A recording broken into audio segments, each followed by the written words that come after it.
Good morning. My name is Marchelle Wood. That's my husband, Frank.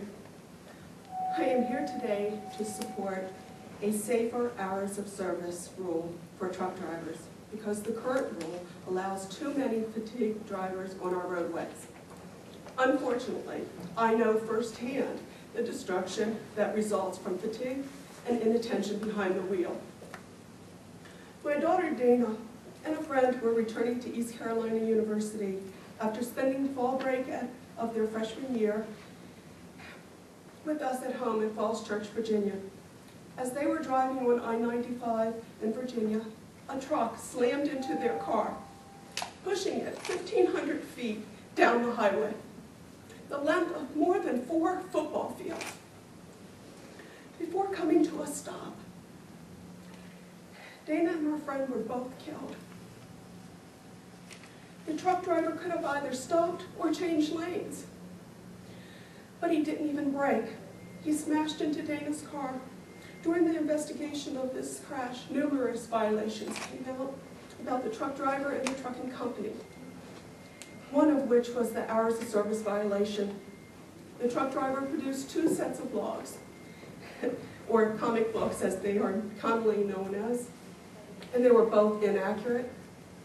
He was on his normal route from North Carolina to Baltimore, Maryland, a trip that usually takes about 12 hours, not counting for traffic in the major cities along the way. And we all know what the traffic is like in Richmond, Washington, D.C., and Baltimore. According to 2 experts in crash reconstruction, this crash could have been avoided and was likely due to fatigue. Like many crashes, we will never know the truth because the hours of service violator, who has an economic interest in preserving his livelihood, was the only survivor. I would like also to dispel the inaccurate information being spread by some members of the trucking industry who are falsely claiming that recent reductions in the annual truck crash fatalities are somehow linked to the current hours of service rule. Recent decreases in the truck crash deaths are primarily the result of improvement in automobile safety and challenging economic times. In fact, during the first 2 years of the current hours of service rule, 2004 and 2005, truck crash deaths actually went up. But trucking interests have conveniently failed to mention these statistics. The economic downturn has also resulted in the loss of between 120,000 and 180,000 trucking jobs, according to government data.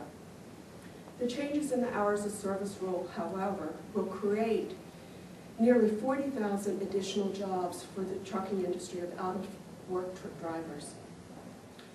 And the direct benefit of an improved rule to drivers is estimated to result in the savings of between $840 million and $1.24 billion.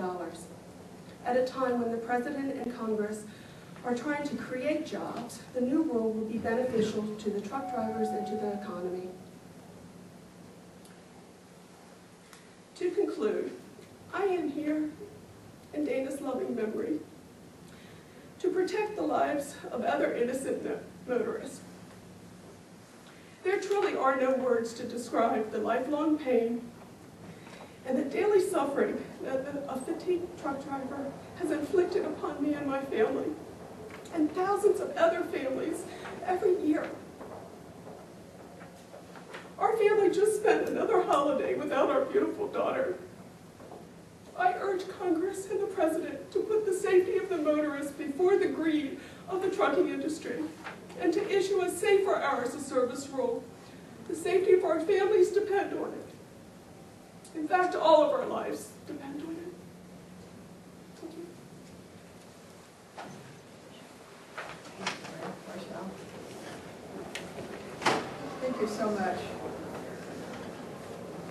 Last but not least, we will hear from Joan Claybrook.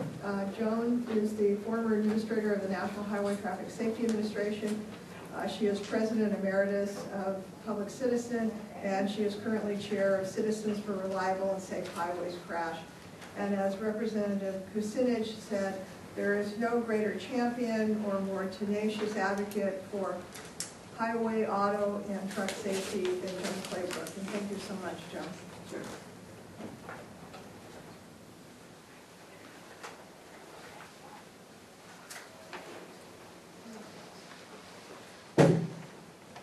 Thank you so much. I appreciate